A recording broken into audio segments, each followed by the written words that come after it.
Hello everyone, welcome to my channel The Class Fellow. I am Satyam Maurya and this is the second lecture of refrigeration and air conditioning. In this lecture mainly I will discuss the numerical portion, and if you have any doubt in theory related to these numericals then please watch my first video, and let's start the video.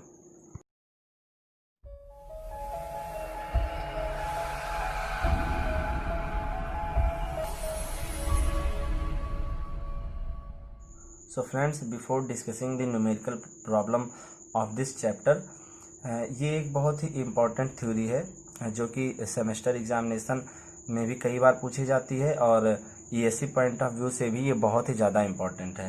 Actually ESC में 2 से 3 बार इस topic पे numerical portion पूछे जा चुके हैं, और जो भी हमारे रेफरेंस बुक है सीपी अरोरा, उस बुक में इस टॉपिक से रिलेटेड, इस थ्योरी से रिलेटेड क्वेश्चन हमको दिया गया है। तो अभी हम उस न्यूमेरिकल को सॉल्व करेंगे जो कि हमारा सीपी अरोरा में दिया हुआ है।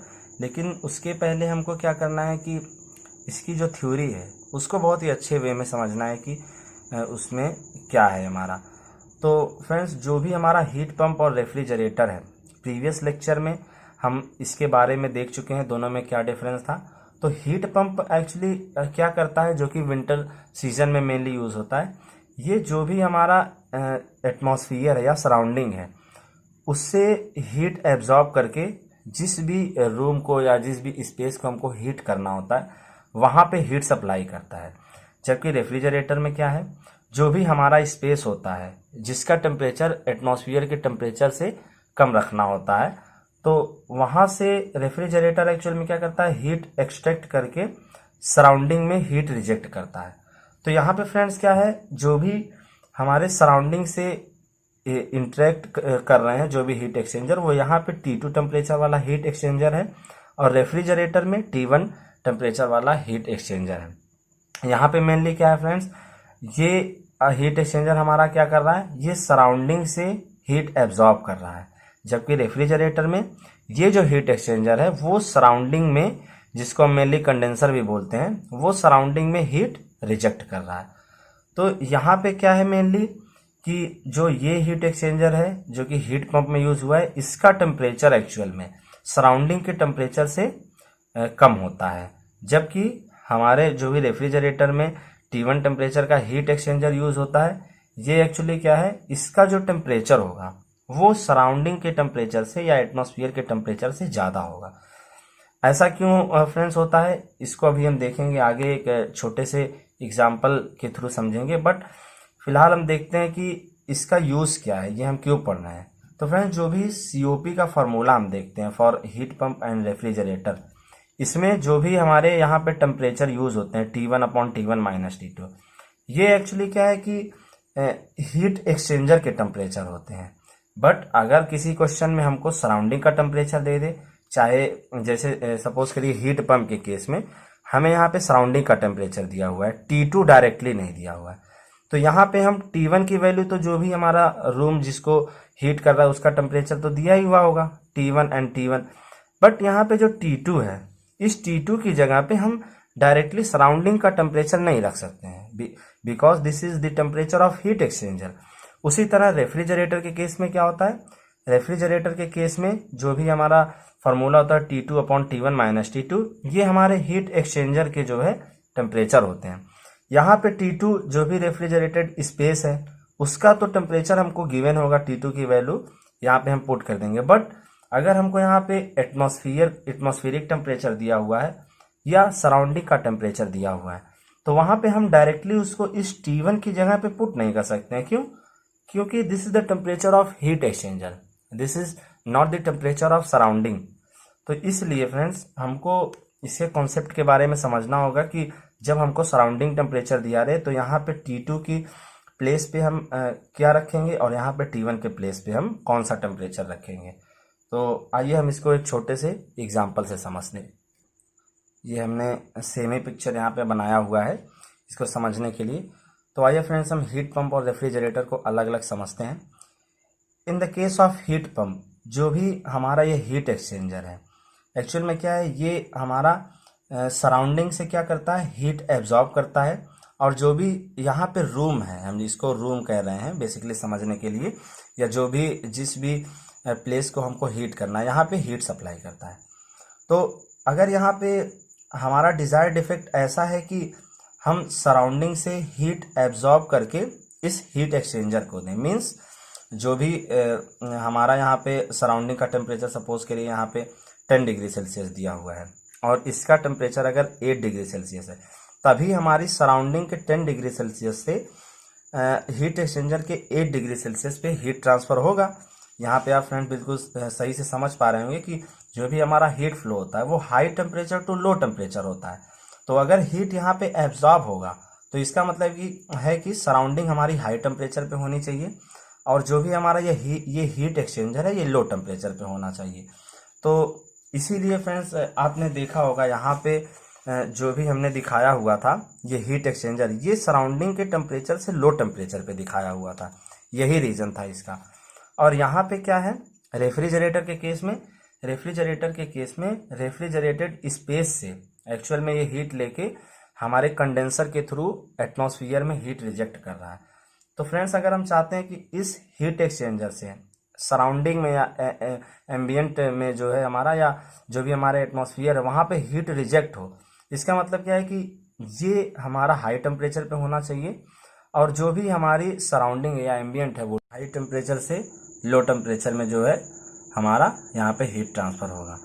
तो फ्रेंड्स आपने देखा होगा जो कि हमने डोमेस्टिक रेफ्रिजरेटर का एग्जाम्पल लिया हुआ था फर्स्ट लेक्चर में, आप फर्स्ट लेक्चर को देख सकते हैं अगर आपने नहीं देखा है तो उसमें मेनली हमने आपको बताया था कि जो भी एक्चुअल रेफ्रिजरेटर घरों में यूज़ होता है तो वहाँ पे हमारा क्या होता है कि आपने देखा होगा रेफ्रिजरेटर के पीछे वाले पार्ट में एक हीट एक्सचेंजर लगा होता है और वहाँ पे उसकी एयर कूलिंग होती रहती है, कोई भी वहाँ पे वाटर यूज़ नहीं करते हैं। तो यहाँ पे एक्चुअल में क्या है फ्रेंड्स, ये जो हमारा टेम्परेचर डिफरेंस होना चाहिए between condenser and ambient temperature या जो भी कंडेंसर एंड सराउंडिंग का टेम्परेचर है, इसके बीच में जो भी टेम्परेचर डिफरेंस होना चाहिए और यहाँ पे भी जो भी यहाँ पे सराउंडिंग है और ये जो भी हमारा हीट एक्सचेंजर है तो इसके भी जो भी टेम्परेचर डिफरेंस होने चाहिए वो एयर कूलिंग है या वाटर कूलिंग है उस पर भी बहुत डिपेंड करता है। हम इसको एक छोटे से एग्जांपल समझते हैं। सपोज करिए हमारा यहाँ पे कोई बॉडी है 20 डिग्री सेल्सियस पे, हमको क्या करना है, इसको कूल करना है।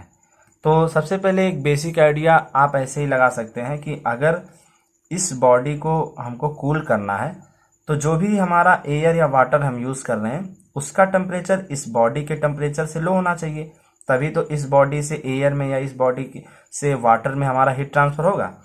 सपोज करिए हम एक एग्जांपल लेते हैं कि इस बॉडी से हमको 10 किलो जूल हीट एक्सट्रैक्ट करनी है और ये हमारी हीट कैपेसिटी है एयर की CP equal to 1.0 kilo joule per KG and water की 4.18 किलो जूल पर केजी। और जो फ्रेंड्स हम हीट ट्रांसफ़र का फार्मूला देखते हैं Q equal to MC delta T, तो आइए हम इसको एक छोटे से एग्जांपल के थ्रू समझते हैं, एक न्यूमेरिकल वैल्यू लेके, तो आपको ज़्यादा अच्छे से समझ में आएगा। तो फ्रेंड्स आप यहाँ पे देख पा रहे होंगे कि अगर हम इसके एयर कूलिंग करते हैं 10 किलो जूल हीट एक्सट्रैक्ट करते हैं then it will be MC into delta T, T1 is equal to 20 degree Celsius जैसा कि हमने अपने इस प्रॉब्लम में लिया हुआ है इस एग्जांपल में, एंड T2 जो कि हमारा एयर का टेम्परेचर है जो अभी अननोन है। तो यहाँ से अगर हम सॉल्व करके T2 की वैल्यू निकालेंगे तो वो हमारा 10 डिग्री सेल्सियस आएगा। और इसी तरीके से अगर हम वाटर के लिए लेते हैं 10 किलो जूल हीट हमको यहाँ से एक्सट्रैक्ट करनी है, it will be is equal to M into C into delta T। Actually C की वैल्यू यहाँ पे 4.18 या 4.2 के बराबर हम रखते हैं, पर यहाँ पे हम उसको नेगलेक्ट करके 4 के बराबर ले रहे हैं ताकि यहाँ पे हमको इजी वैल्यू मिल पाए और मेन टास्क हमें इसको समझना है, एग्जैक्ट न्यूमेरिकल वैल्यू निकालना नहीं यहाँ पे। तो यहाँ से जब आप सॉल्व करके T2 की वैल्यू निकालेंगे तो आप यहाँ पे देखेंगे T2 की वैल्यू 17.5 डिग्री सेल्सियस आएगा।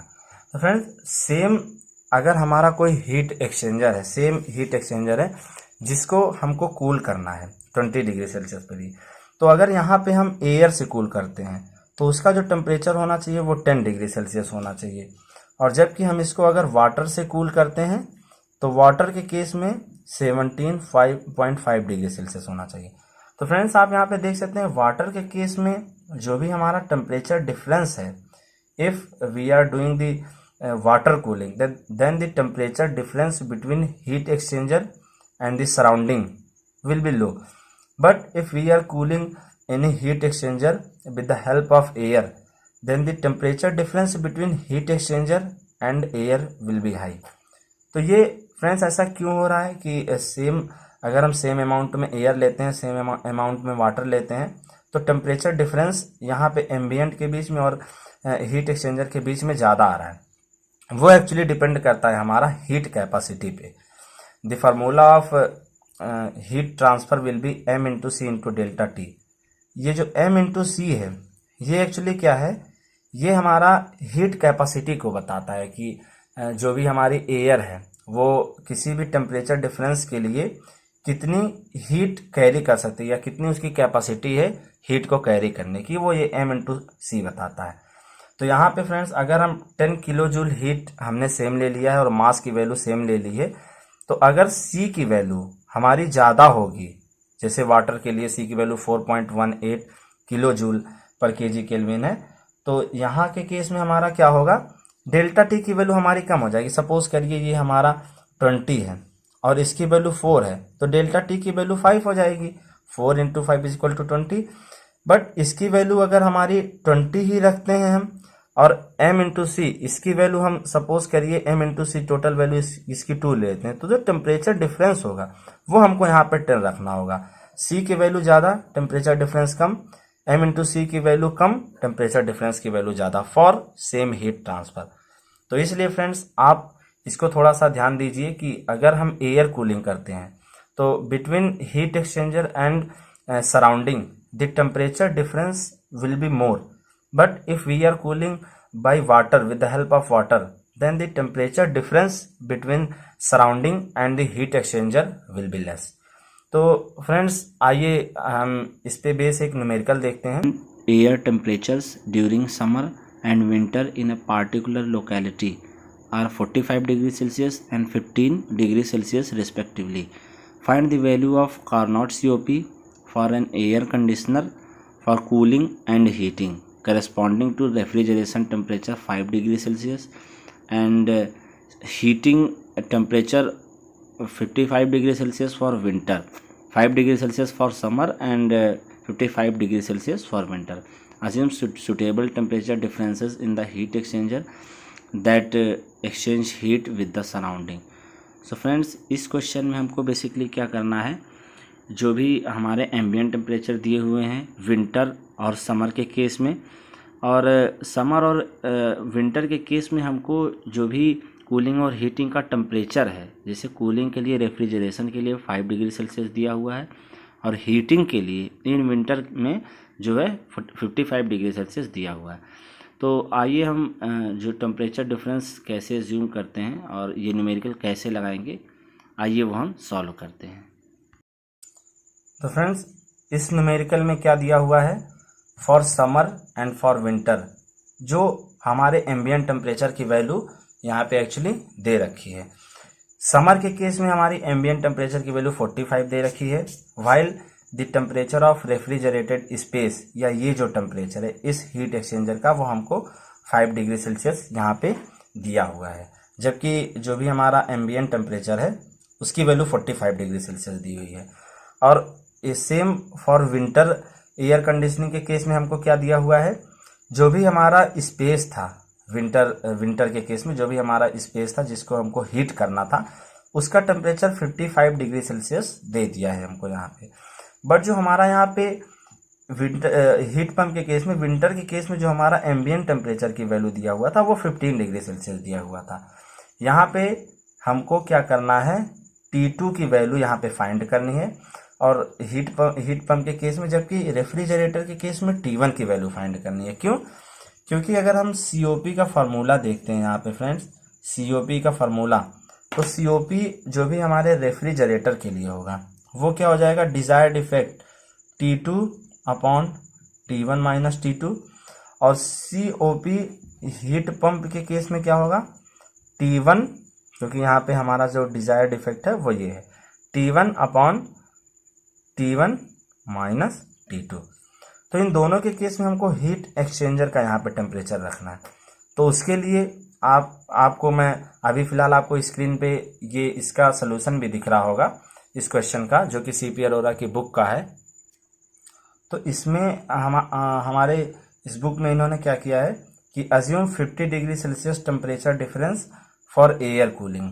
समर इन्होंने समर के लिए, समर एयर कंडीशनिंग के लिए या रेफ्रिजरेटर के लिए किया हुआ है। और यहाँ पे इन्होंने अज्यूम किया कि assume 5 degree Celsius temperature difference for water cooling, या जो भी हमारे विंटर के लिए यूज़ किया है। तो फ्रेंड्स ये तो हमने आपको अभी पीछे समझा ही दिया है कि एयर कूल्ड के लिए यहाँ पे temperature difference between heat exchanger and जो भी हमारा सराउंडिंग है वो ज़्यादा लिया है जब एयर कूलिंग है। और यहाँ पे फॉर वाटर कूलिंग जो भी हमारे सराउंडिंग और जो भी हीट एक्सचेंजर के बीच का टेम्परेचर डिफरेंस है वो यहाँ पे कम है, वो कि 5 डिग्री सेल्सियस ही है। ये जो डाटा इन्होंने फ्रेंड्स उठाया हुआ है ये एक्चुअली आपको न्यूमेरिकल में दिया हुआ होगा। जैसे जब मैं सेमेस्टर एग्ज़ाम दे रहा था तो इसमें क्या है कि ये जो डाटा है हमारे, ये क्वेश्चन हमको सेमेस्टर एग्जामिनेशन में पूछा गया था, तो वहाँ पे आपको डाटा दिया जाएगा। Assume 10 degree Celsius temperature difference for refrigerator, assume 12 degree Celsius temperature difference for heat pump, या जितना भी हमारा टेम्परेचर डिफरेंस वहाँ पे दिया होगा, वहाँ पे अज्यूम करने की आपको कोई ज़रूरत नहीं है। बट यहाँ पे क्या है कि इन्होंने अज्यूम करके लगाया हुआ है इस क्वेश्चन को। तो मेनली जो कॉन्सेप्ट है वो हम इस क्वेश्चन के थ्रू समझ लेते हैं, और बाकी ये टेम्परेचर डिफरेंस आपको दिया गया होगा। तो फ्रेंड्स अगर हम इस क्वेश्चन को देखते हैं तो इसमें आप पाएंगे कि जो भी हमारा रेफ्रिजरेटर है, तो रेफ्रिजरेटर के केस में हम क्या करेंगे, रेफ्रिजरेटर के केस में हमारा यहाँ पे जो COP का फॉर्मूला होगा फॉर रेफ्रिजरेटर वो हमारा हो जाएगा T2 upon T1 minus T2। अब इस क्वेश्चन में हमको क्या है कि ये जो T2 है इसकी वैल्यू 5 डिग्री सेल्सियस दे रखी है, या हम इसको केल्विन में जो है 278 डिग्री केल्विन भी लिख सकते हैं। बट यहाँ पे हमें T1 की वैल्यू नहीं दिया गया है। लेकिन अगर हमको यहाँ पे बोला है कि assume 15 degree Celsius temperature difference for air cooling, इसका मतलब क्या है कि जो भी हमारा एम्बियंट है और जो भी हमारे यहाँ पे कंडेंसर है या ये हीट एक्सचेंजर है, इसके बीच 15 डिग्री सेल्सियस का जो है हमको टेम्परेचर डिफरेंस मानना है। तो इसका मतलब ये जो T1 की वैल्यू हो जाएगी, क्योंकि यहाँ से हीट रिजेक्ट हो रहा है इसीलिए T1 की वैल्यू ज़्यादा होगी। तो यहाँ पे जो हमारे T1 की वैल्यू हो जाएगी, वो T1 की जो वैल्यू हो जाएगी वो हो जाएगी 45 plus 15 equal to 60 degree Celsius. और जब आप इसको केल्विन में लिखेंगे, एक्चुअली इसको केल्विन में लिखने की ज़रूरत नहीं है, इसको हम डिग्री सेल्सियस में ही रहने देते हैं क्योंकि यहाँ पे हमें डिफरेंस निकालना है। तो COP ऑफ रेफ्रिजरेटर जो है ये हमारा क्या हो जाएगा 278 अपॉन 55, ये हमारा हो जाएगा 5.05। अब इसी तरह फ्रेंड्स अगर हम COP ऑफ हीट पंप के लिए देखते हैं तो हीट पंप के केस में क्या हो जाएगा T1 upon T1 minus T2। Heat pump के केस में एक्चुअली क्या हो रहा है, हीट पंप के केस में हमको ये T1 की वैल्यू दे रखा है, और अगर हम 55 डिग्री सेल्सियस है, अगर हम इसको केल्विन में चेंज करते हैं तो हीट पंप के लिए हमारा क्या हो जाएगा एक्चुअली 273 प्लस 55, ये हमारा कितना हो जाएगा अपॉन, यहाँ पे हमको क्या है फ्रेंड्स जो भी टेम्परेचर में डिफरेंस है वो लेना है। तो यहाँ पे हम देखते हैं कि जो भी हमारा यहाँ पे बोल रखा है कि assume 5 degree Celsius temperature difference for water cool. अब यहाँ पे हमको सराउंडिंग से इसमें हीट जो है क्या करनी है, एब्जॉर्ब कर रहा है। ये जो हीट एक्सचेंजर सराउंडिंग से हीट एब्जॉर्ब कर रहा है, मीन्स यहाँ पे क्या है जो भी हमारा टेम्परेचर होगा इस हीट एक्सचेंजर का वो कम होगा। तो अगर 5 डिग्री सेल्सियस हमने माना हुआ है तो T2 की वैल्यू हमारी कितनी हो जाएगी 15 माइनस 5, जो कि हमारे यहाँ पे आ जाएगी 10 डिग्री सेल्सियस। तो अब हम यहाँ पे इसको सीधा लिख देते हैं 55 माइनस 10, तो जो COP ऑफ हीट पंप आ जाएगा उसकी वैल्यू हमारी आ जाएगी 7.3। तो फ्रेंड्स ये जो भी हमारे इसके सेकंड और थर्ड जो भी इसका हमारा सेक्शन है उसको मैं मेनली डिस्कस नहीं करूँगा, क्योंकि जो मेन कॉन्सेप्ट था वो यही बताने के लिए मैंने यूज़ किया था कि एक्चुअली में जब आपको एम्बिएंट टेम्परेचर दिया होता है तो समर एयर कंडीशनिंग में हम किस हीट एक्सचेंजर में उस टेम्परेचर को ऐड करते हैं या सब्सट्रैक्ट करते हैं। वाइल जो भी हमारे हीट पंप हैं या रेफ्रिजरेटर हैं, दोनों के केस में सेम चीज़ें हैं कि किस हीट एक्सचेंजर में हम उस टेम्परेचर को ऐड करेंगे या सब्सट्रैक्ट करेंगे, वो हमने यहाँ पे देख लिया। तो फ्रेंड्स ये बहुत ही अच्छा न्यूमेरिकल था और ये कॉन्सेप्ट पूछा भी जाता है। तो अभी फ्रेंड्स हम क्या करेंगे, कुछ और न्यूमेरिकल प्रॉब्लम देखेंगे जो कि मेनली हमारे एस चांद की बुक से लिए गए हैं और ये बहुत ही इंपॉर्टेंट क्वेश्चंस हैं। और इस तरीके के क्वेश्चंस आपको सेमेस्टर एग्जामिनेशन में भी मिलेंगे जो अभी मैं डिस्कस करने जा रहा हूँ। और ईएससी में तो मेनली रेफरेंस बुक के न्यूमेरिकल आते हैं, तो उसमें तो आपको इस तरीके के क्वेश्चंस मिलेंगे भी। और अगर आप चाहते हैं कि इस तरीके के क्वेश्चंस लगाएं तो आप ईएससी के प्रीवियस ईयर उठा के लगा लीजिएगा और डेफिनेटली आपको जो है वहाँ पे मिल जाएगा। और फ्रेंड्स आपको अगर कोई डाउट होता है, जैसे मैं जो भी बुक्स से क्वेश्चन लगा रहा हूँ, अगर आपको ये सारी बुक्स नहीं मिलती हैं, कहीं से अवेलेबल नहीं हो पाती हैं, तो आप मुझको यहाँ पे जो ईमेल आईडी और व्हाट्सएप नंबर दिया गया है इस पर मैसेज कर सकते हैं या मुझको ईमेल भी कर सकते हैं। तो मैं आपको बुक प्रोवाइड करा दूंगा या जो भी आपको डाउट होगा वो क्लियर कर दूंगा। तो फ्रेंड्स अब हम देखते हैं कि जो भी हमने न्यूमेरिकल आरएस खुरमे से लिए हुए हैं उसको हम थोड़ा सा देखते हैं। तो ये हमारा क्वेश्चन है, आइए हम इसको देखते हैं। The capacity of a refrigerator is 200 TR या ton of refrigeration when working between -6 degree Celsius and 25 degree Celsius. तो ये फ्रेंड्स मेनली हमारा क्या है कि जो टेम्परेचर रेंज है जो जिस पे हमारा रेफ्रिजरेटर वर्क कर रहा है, हाई टेम्परेचर और लो टेम्परेचर, यहाँ पे हमको उसकी वैल्यू दे दी है। Determine the ice produced per day from 20 degree Celsius of water. Also find the power required to derive the unit. Reversible and latent, यहाँ पे जो हमारे प्रोसेस हैं वो रिवर्सिबल माने गए हैं। And latent heat of water to ice 335 kilo joule per KG. ये वैल्यू हमको याद भी रखनी चाहिए, बट क्या है कि ये हमारा यहाँ पे जो न्यूमेरिकल में दिया हुआ है तो ये तो हमको याद भी रहता है, कोई प्रॉब्लम नहीं है। ये फ्रेंड्स जो मैंने न्यूमेरिकल उठाया हुआ है ये बहुत ही अच्छा न्यूमेरिकल है, आरएस खुरमी की बुक का एग्जाम्पल नंबर 2.8 है। तो फ्रेंड्स इसमें मेनली हमको क्या किया गया है, सबसे पहले हम इसका डायग्राम बनाते हैं। ये जो भी हमारा रेफ्रिजरेटर है, तो इस रेफ्रिजरेटर में हमको क्या है कि जो हाई टेम्परेचर है -6 डिग्री सेल्सियस लो टेम्परेचर और 25 degree Celsius T1 and T2 की वैल्यू हमको यहाँ पे दे दी गई है। और हमारा यहाँ पे साइकिल रिवर्सिबल मान के हमको क्या करना है, सबसे पहले पावर रिक्वायर्ड निकालना है टू डिराइव द यूनिट। तो इसके लिए हम सबसे पहले क्या करेंगे फ्रेंड्स, पावर तो अभी हम निकाल लेंगे। सबसे पहले हम इस पार्ट को देखते हैं, determine the ice produced per day from 25 degree Celsius water. Actually हमको यहाँ पे क्या करना है, 25 डिग्री सेल्सियस का जो भी यहाँ पे वाटर अवेलेबल है, मास हमको गिवन नहीं है और यही मास फ्लो रेट एक्चुअल में हमको गिवन नहीं है और यही हमको जो है फाइंड करना है। तो इस 25 डिग्री सेल्सियस पे अगर हमको कोई भी वाटर है इसको हमको आइस में कन्वर्ट करना है, तो सबसे पहले हमको क्या करना पड़ेगा, इस 25 डिग्री सेल्सियस के वाटर को 0 डिग्री सेल्सियस के वाटर में कन्वर्ट करना पड़ेगा। एंड देन यहाँ से हमारी लेटेंट हीट जो है यहाँ पे निकलेगी और 0 डिग्री सेल्सियस के आइस में यहाँ पे कन्वर्ट हो जाएगा। तो यहाँ पे क्या है कि फ्रेंड्स हमको कितनी नेट हीट यहाँ से एक्सट्रैक्ट करनी है, एक्चुअल में यहाँ पे इस क्वेश्चन में हमको वही निकालना है। अगर हम हीट कितना यहाँ पे एक्सट्रैक्ट करें Q2 की वैल्यू, अगर हम ये निकाल ले जाते हैं तो एक्चुअल में क्या है कि रेफ्रिजरेशन इफेक्ट हमको 200 TR यहाँ पे ऑलरेडी गिवन है।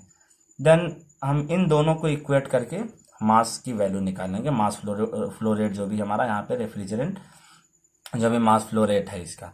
तो अब यहाँ पे क्या है कि या मास फ्लो रेट सॉरी, जो भी यहाँ मास हमको यहाँ पे अवेलेबल है, जो भी मास वाटर का जो भी है 25 डिग्री सेल्सियस पे, तो यहाँ से हमको फाइंड हो जाएगा। तो फ्रेंड्स यहाँ पे जो हमको रेफ्रिजरेशन इफेक्ट दिया हुआ है वो Q2 की वैल्यू पहले ही दे दिया है, 200 TR दे दिया है। मीन्स Q2 की वैल्यू हम यहाँ पे क्या करेंगे, ये जो हमारा TR में दिया हुआ है इसको बेसिकली हम 3.5167 से अगर हम मल्टीप्लाई करते हैं तो जो इसकी वैल्यू आ जाएगी वो हमको मिलेगी 703.34। ये क्या है हमारा किलोवाट में मिलेगी या किलो जूल पर सेकेंड में मिलेगी। अब यहाँ पे हमको Q की वैल्यू यहाँ से भी निकालनी है, Q2 की वैल्यू। तो उसके लिए हम क्या करेंगे, यहाँ से यहाँ तक ये एक्चुअल में यहाँ से सेंसिबल कूलिंग होगी 25 डिग्री सेल्सियस वाटर से 0 डिग्री सेल्सियस वाटर तक।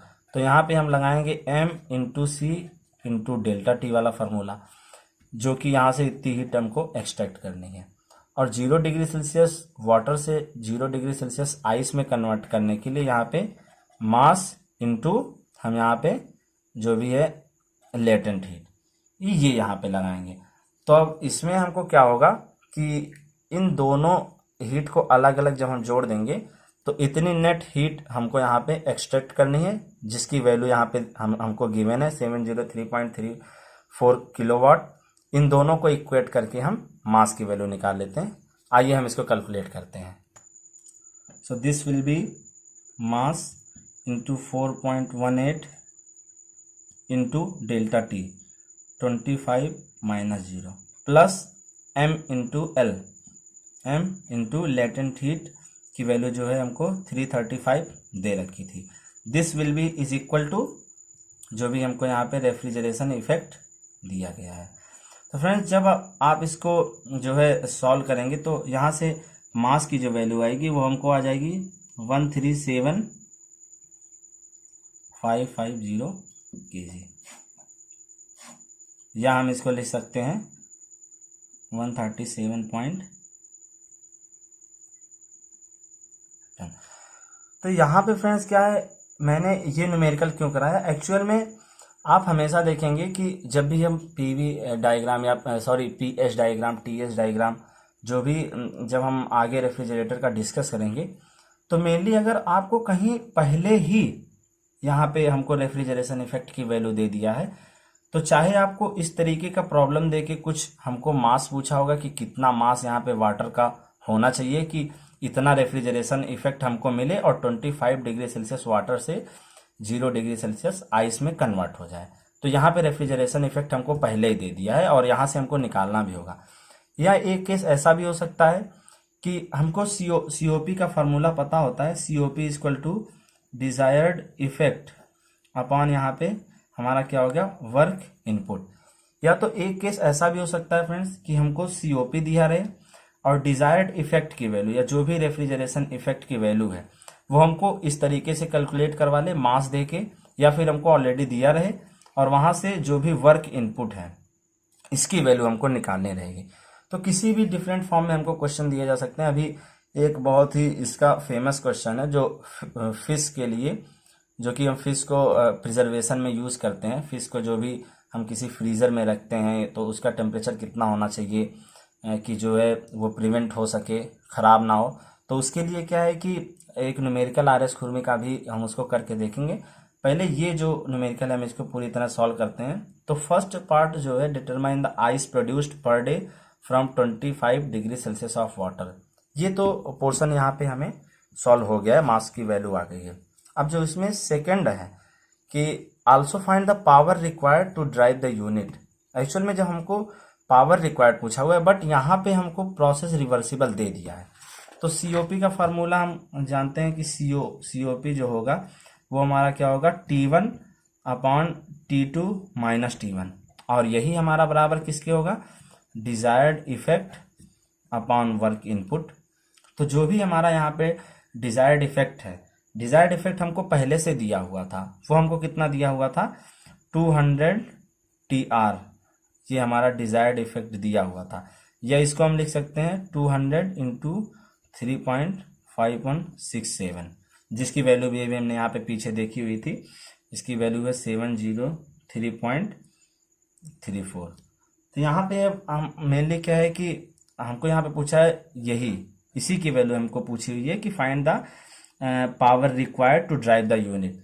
तो T1 एंड T2 की वैल्यू हमको यहाँ पे फ्रेंड्स पहले से ही दे रखी है -6 degree Celsius and 25 degree Celsius.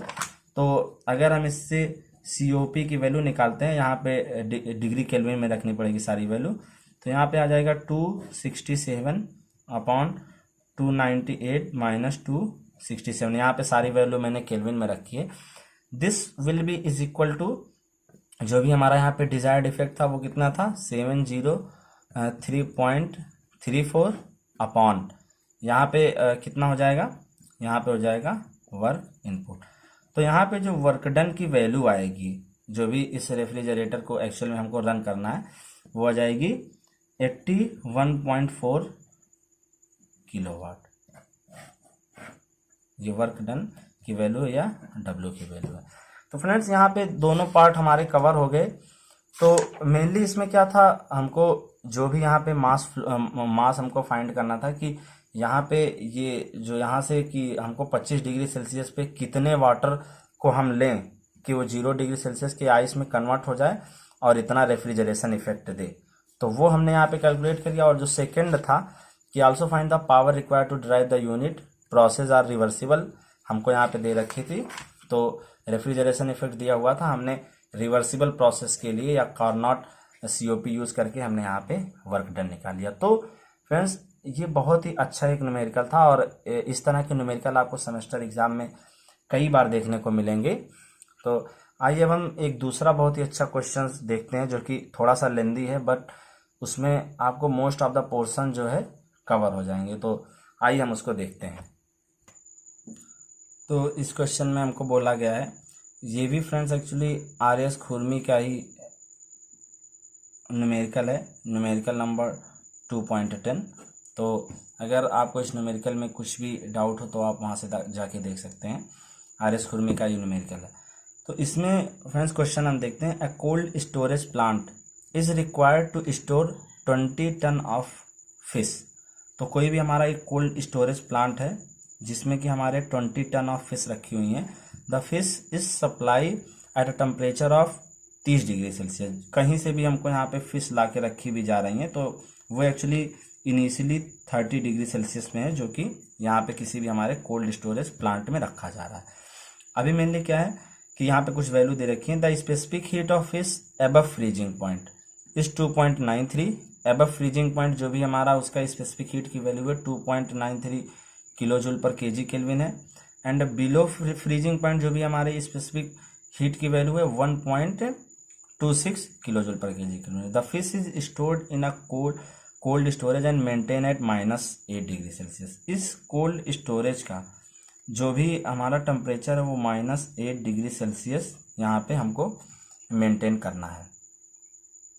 Freezing point of fish is 4 degree Celsius. जो भी फ्रीजिंग पॉइंट है फिश का वो -4 डिग्री सेल्सियस है। Latent heat of fish is 235 kilo joule per KG हमारा यहाँ पे दे रखा है। If the plant requires 75 kilowatt to drive it, find capacity of plant, time taken to achieve cooling. और यहाँ पे एक्चुअल COP यहाँ पे एक डाटा और दे रखा है, assume actual COP is equal to 0.3 times of Carnot COP।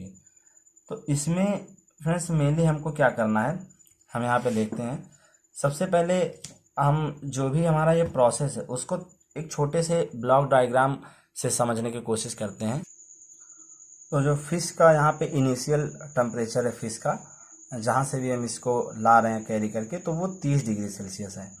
और जो हमको इस जो भी हमारा कोल्ड स्टोरेज है इसमें हमको -8 डिग्री सेल्सियस पे रखना है।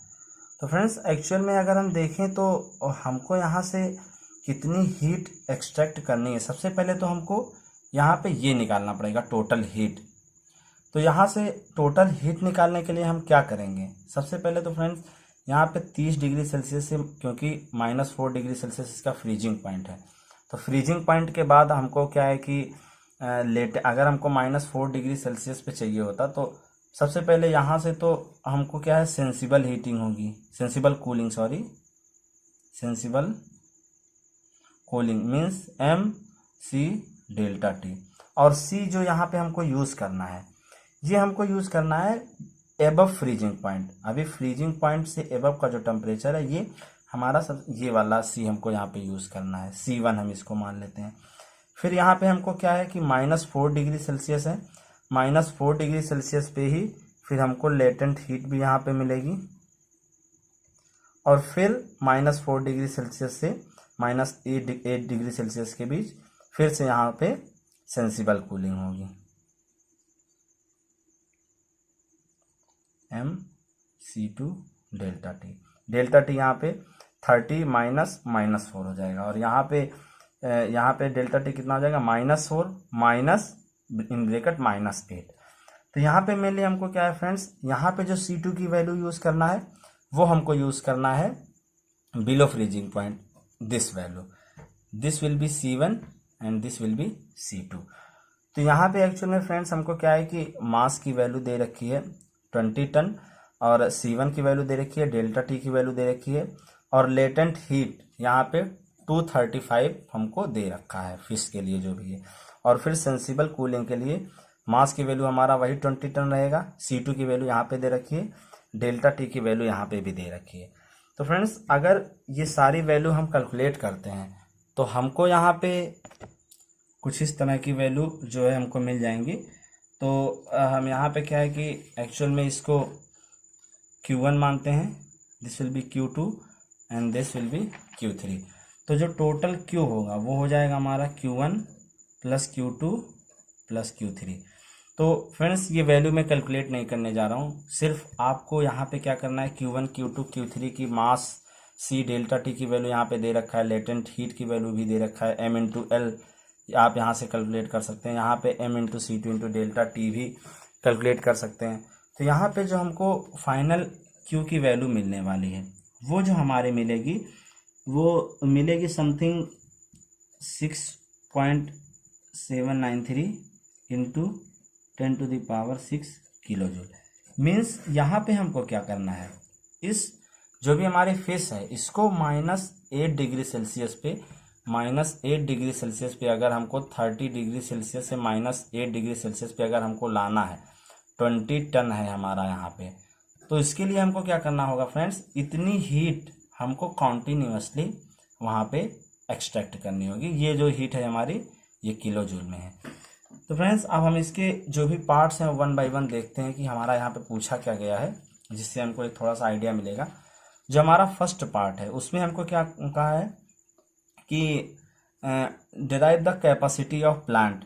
कैपेसिटी ऑफ प्लांट हमको जो है डिराइव करना है, और actual COP will be 0.3 times the Carnot COP। तो सबसे पहले फ्रेंड्स हम यहाँ पे कार्नोट COP कैलकुलेट कर लेते हैं। कार्नोट COP एक्चुअल जब सारी साइकिल रिवर्सिबल हम मानते हैं तो हमारी यहाँ पे कार्नोट COP आएगी, जो कि आएगी T1 upon T1 minus T2। तो यहाँ पे जो हमको वैल्यू मिल जाएगी वो मिल जाएगी 265 अपॉन 303 माइनस 265, क्योंकि यहाँ पे जो हमको टेम्परेचर दिया हुआ है कि यहाँ पे जो हमको यहाँ पे टेम्परेचर दिया हुआ था वो था कि सप्लाइड एट ये -8 डिग्री सेल्सियस। यहाँ पे जो इसकी वैल्यू हमारी -8 डिग्री सेल्सियस दे रखी थी, और जो T1 की वैल्यू है फ्रेंड्स वो हमको 30 डिग्री सेल्सियस ही एक्चुअल में अज्यूम कर लेना है। यहाँ पे एक्चुअली क्या है फ्रेंड्स कि जो भी हमारी फिश सप्लाई की जा रही है वो हम ये यहाँ पे मान के चल रहे हैं कि एम्बिएंट टेम्परेचर पे या जो भी हमारी सराउंडिंग से ही हम उसको ले रहे हैं 30 डिग्री सेल्सियस पे।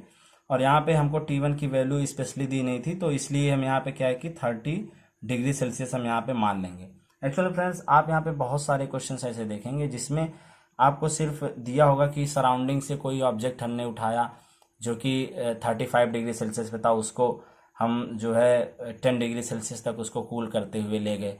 तो इसमें क्या है कि आपको T1 की वैल्यू यहाँ पे 35 डिग्री सेल्सियस जो भी आपका सराउंडिंग टेम्परेचर था वही हमको यहाँ पे अज्यूम कर लेना है। तो आपको ऐसे बहुत सारे क्वेश्चन देखने को मिलेंगे, इसमें आपको कंफ्यूज नहीं होना है। तो इसमें बेसिकली क्या है कि जब हम इसकी COP कैलकुलेट करेंगे वो हमारी आ जाएगी 6.97। तो यहाँ पे COP ये हमारी एक्चुअल में रिवर्सिबल साइकिल रही है। जब हम इसकी एक्चुअल निकालेंगे 0.3 टाइम्स 6.97, ये हमने 0.3 टाइम्स क्यों किया, क्योंकि ये क्वेश्चंस में दी रखी थी assume actual COP is equal to 0.3 times of Carnot COP, तो इसलिए हमने ये वैल्यू यहाँ पे मान रखी है। तो जो COP यहाँ पे एक्चुअल हमको मिलेगी वो फ्रेंड्स हमको यहाँ पे मिल जाएगी 2.091। ये वैल्यू मैं डायरेक्ट पहले से लिख के रखा हुआ हूँ ताकि यहाँ पे बहुत ज़्यादा कैलकुलेशन में ज़्यादा टाइम कंज्यूम ना हो। आपको बेसिकली क्या है, कॉन्सेप्ट समझ में आना चाहिए। न्यूमेरिकल वैल्यू तो डिफरेंट भी हो सकती हैं अलग अलग क्वेश्चंस के लिए। तो फर्स्ट जो हमारा यहाँ पे पोर्शन था उसमें हमको क्या करना था, एक्चुअल में कैपेसिटी ऑफ प्लांट निकालनी थी। और ये जो सीओपी है, एक्चुअल सीओपी, वो हो जाएगी desired effect upon work input. और यहाँ पे हमको क्या बोला है इस क्वेश्चन में, if the plant requires 75 kilowatt to drive it. तो इसका मतलब हमको फ्रेंड्स यहाँ पे वर्क इनपुट की वैल्यू दे रखा है। तो डिजायर्ड इफेक्ट जो होता है वही हमारी कैपेसिटी ऑफ प्लांट होती है, कैपेसिटी ऑफ प्लांट होती है। और ये कैपेसिटी ऑफ प्लांट जहाँ पे बोल देता है तो वहाँ पे आपको वैल्यू टर्न ऑफ रेफ्रिजरेशन में निकालना रहता है। तो जो भी यहाँ डिजायर्ड इफेक्ट है सीओपी हमको निकालना हुआ है, तो जब आप इसकी वैल्यू रखेंगे जो कि यहाँ पे हमको दिया हुआ है COP equal to 2.091 into work input जो कि हमारा यहाँ पे 70 ये किलोवाट दिया हुआ है। तो जब आप इसको फ्रेंड्स टीआर में कैलकुलेट करेंगे, तो टीआर में कैलकुलेट करने के लिए यहाँ पे आपको मेनली क्या करना पड़ेगा, आपको यहाँ पे एक्चुअल में ये जो वैल्यू है 2.091 इंटू 75 यहाँ पे 3.516 से डिवाइड करना पड़ेगा। तो इसमें जो भी आपको वैल्यू मिल जाएगी वो मिलेगी 44.8 टीआर। ये एक्चुअल में फ्रेंड्स कुछ है नहीं, आपको यहाँ पे कंफ्यूज होने की ज़रूरत नहीं है। सपोज करिए आपको कोई वैल्यू दी हुई है, किसी क्यू की वैल्यू अगर यहाँ पे आपको दी हुई है सपोज 2 टीआर, तो आप इसको जो भी किलोवाट में कन्वर्ट करने के लिए क्या करते हैं, 2 इंटू 3.567। तो अगर ये जो वैल्यू किलोवाट में, तो अगर हमको किलोवाट में कोई वैल्यू दे रखी है उसको टीआर में कन्वर्ट करना है, तो यहाँ पे फ्रेंड्स हम 3.516 से डिवाइड कर देंगे। तो ये यहाँ पे आपको कोई कंफ्यूज होने की ज़रूरत नहीं है, इस तरीके से आपको यहाँ पे वैल्यू मिल जाएंगी। और ये जो हमारी वैल्यू मिलने वाली है टीआर में, ये हमको किस यूनिट में मिलती है, जो कि हमने किलोवाट में मिलती है अगर हम इससे डिवाइड ना करते, और अभी हमको टीआर में मिली जब हमने 3.516 से इसको डिवाइड कर दिया। तो यही हमारा कैपेसिटी ऑफ प्लांट है, जो कि हमारे फर्स्ट पार्ट का आंसर है।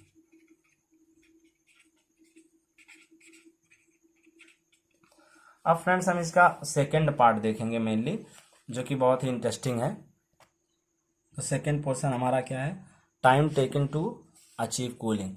तो इसमें मेनली हम क्या कर रहे हैं फ्रेंड, एक्चुअल में हमने जो दो हीट की वैल्यू निकाल ली है, ये जो हमारा हीट है उस फिश से 20 टन जो हमारा फिश है इतनी हीट एक्सट्रैक्ट करने की रिक्वायरमेंट होगी उसको -8 डिग्री सेल्सियस पे रखने के लिए।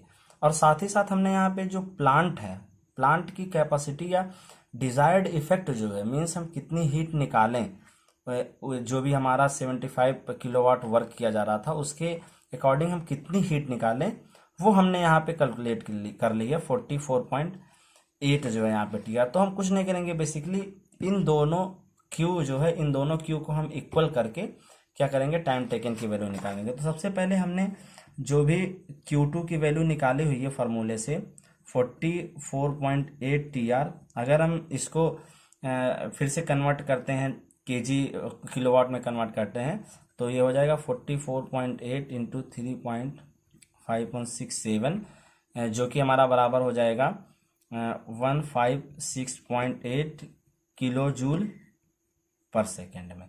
और जो हमने सेकेंड हीट निकाली थी वो हमने Q2 की वैल्यू निकाली थी, जो हमने यहाँ से इस पूरे ब्लॉक डायग्राम बना के यहाँ से हमने पूरा निकाला हुआ था। तो यहाँ से ये Q की वैल्यू हमने कितनी निकाल रखी है, 6.793 इंटू 10⁶ किलो जूल। तो फ्रेंड्स अगर आप यहाँ पे यूनिट वाइज भी देखते हैं तो इसकी यूनिट जो है, इसकी यूनिट हमारी किलो जूल में है, जबकि इसकी यूनिट किलो जूल पर सेकेंड में हमको दी हुई है। तो यहाँ से हम क्या करेंगे, अगर हम सिंपली यूनिट बैलेंस भी कर लेते हैं तो भी हमको वैल्यू मिल जाएगी। फिर भी हम यहाँ पे क्या करेंगे कि अगर हमको एक सेकेंड में इस रेफ्रिजरेटर के द्वारा इतने किलो जूल की हीट एक्सट्रैक्ट हो रही है, तो सपोज किसी टाइम टी में हमको कितनी हीट मिलेगी, 156.8 इंटू टी, इतनी हीट हमारी किसी टाइम टी में एक्सट्रैक्ट होगी। और हमको टोटल करना है किसके बराबर करना है, कितनी हीट एक्सट्रैक्ट करना है, वो है 6.793 793 इंटू 10⁶। अब यहाँ पे यूनिट भी अगर देखिए फ्रेंड्स, ये हमारी सेकेंड में है और ये किलो जूल पर सेकेंड में, ये हमारी यूनिट कट के किलो जूल ये दोनों यूनिट बराबर हो जाएंगे। तो आप यूनिट वाइज भी एक बार थोड़ा सा बैलेंस करके देख सकते हैं। तो यहाँ पे जो टाइम की वैल्यू आएगी वो हमारी कितनी आ जाएगी, यहाँ पे 6.793 इंटू 10⁶ अपान 156.8। यहाँ से जब आप कैलकुलेट करेंगे तो ये वैल्यू हमारी सेकेंड में आएगी, और जब इसको आप आवर में कैलकुलेट करके वैल्यू निकालेंगे, आप इसको निकाल के चेक करिएगा तो 12.03 आवर आएगी। तो फ्रेंड्स ये क्वेश्चन थोड़ा सा बड़ा हो गया है। मैंने ये बड़ा क्वेश्चन इसलिए लिया कि ताकि आपको जब आप इस तरीके का क्वेश्चन किए रहेंगे तो आप छोटे न्यूमेरिकल्स बहुत ही आसानी से लगा सकते हैं। तो फ्रेंड्स यहाँ से अब एक बार हम इसको समराइज कर लेते हैं। तो क्या दिया हुआ था, यहाँ पे 20 टन फिश दिया हुआ था एट 30 डिग्री सेल्सियस, और यही 30 डिग्री सेल्सियस हमने यहाँ पे T1 मीन्स जो भी हमारा एटमॉस्फेरिक था इसको भी मान लिया है। अब यहाँ पे हम मेनली क्या करेंगे फ्रेंड्स, यहाँ पे हमको करना है ये कि जो भी 30 डिग्री सेल्सियस से -8 डिग्री सेल्सियस पे हमको फिश को प्रिजर्वेशन के लिए रखना था। तो इसलिए यहाँ से हमको कितनी हीट रिक्वायरमेंट है निकालने की, सबसे पहले हमने वो क्यू कैलकुलेट कर लिया टोटल क्यू से। आप इसी तरीके से हर जगह क्यू को कैलकुलेट करेंगे। अब हमने क्या किया कि हमको डब्ल्यू की वैल्यू दे रखी थी और actual COP = 0.3 times Carnot COP भी दे रखा था। सब कुछ वैल्यू हमको दे रखी थी। तो सबसे पहला जो हमारा इसमें पार्ट था जिसमें हमको क्या करना था, पावर जो भी हमको कैपेसिटी ऑफ प्लांट निकालना था या डिजायर्ड इफेक्ट निकालना था, या हम कहें सिंपली Q2 की वैल्यू निकालनी थी। तो वो यहाँ से हमने कैलकुलेट करके निकाल लिया।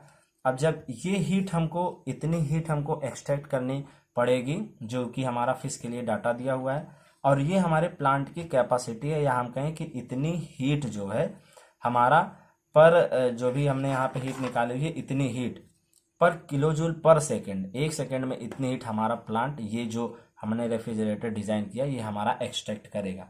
तो इन दोनों हीट को अगर हम इक्वल करेंगे टाइम वाइज तो यहाँ से हमको टाइम भी निकल आएगा। तो ये बहुत ही अच्छा क्वेश्चन था और इस तरीके के क्वेश्चंस आपको करने भी चाहिए। तो फ्रेंड्स यहीं पे आज का ये लेक्चर हम ख़त्म करते हैं। बाकी के जो भी न्यूमेरिकल पोर्शन मेनली इस चैप्टर से अब नहीं रह गए हैं। अब हमको क्या करना है, नेक्स्ट चैप्टर में कुछ मेन टॉपिक हम डिस्कस करेंगे, जैसे कि कार्नोट रेफ्रिजरेशन साइकिल क्या होता है, फिर उसके जो भी लिमिटेशंस हैं जिसकी वजह से हम वेपर कंप्रेशन साइकिल यूज़ करते हैं।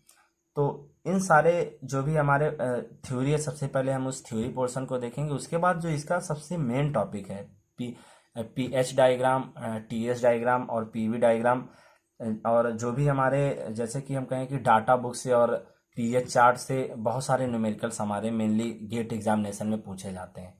तो उन चार्ट्स के बारे में, उन चार्ट से क्वेश्चन इजीली कैसे लगाएं, कितने टाइप से क्वेश्चंस आते हैं हमारे मेनली, और क्या अप्रोच होनी चाहिए उन क्वेश्चंस को लगाने की। तो क्या कि फ्रेंड्स ये हम पहले थ्योरी देखेंगे, फिर उसके बाद थोड़ा सा कुछ न्यूमेरिकल पोर्शन जो है वहाँ पे देखेंगे, और फिर उसके बाद जो है हम नेक्स्ट जो भी हमारा मल्टी प्रेशर सिस्टम है वहाँ की तरफ मूव करेंगे। तो फ्रेंड्स थैंक यू हमारी वीडियो देखने के लिए, और चैनल को लाइक एंड सब्सक्राइब करना ना भूलें। Thank you friends.